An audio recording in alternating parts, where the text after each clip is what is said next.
болатын адал дос. Ал екіншісі сені пайдаланып, әшейін керегіне жаратып, одан кейін сені менсінбейтін дос. Адал дос дегеніміз ол әрқашан алдынан жанынан табылады және керек кезде сені әрқашан қолдап жүреді.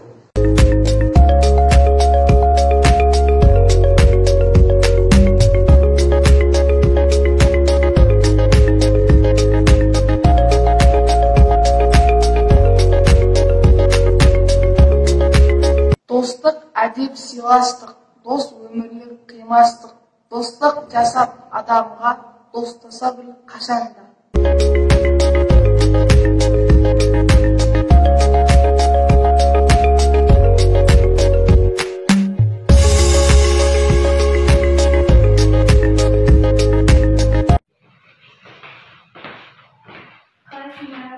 Жағдайың жақсы ма? Ауырып қалған жоқсың ба? Сәлем қыздар, менде бәрі жақсы.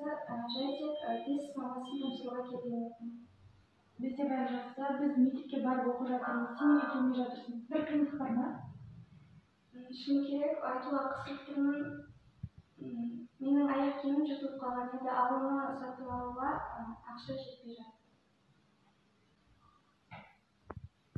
Мен жаңа ғана аяқ киімді жөндеп келе жатқан едім. Менде артық бар, сен осыны келтір. Ұнайсың, түспей ата-ана қосып ма? Ата-аналарын түсіндіріп барып қоймын. Рахмет қыздар.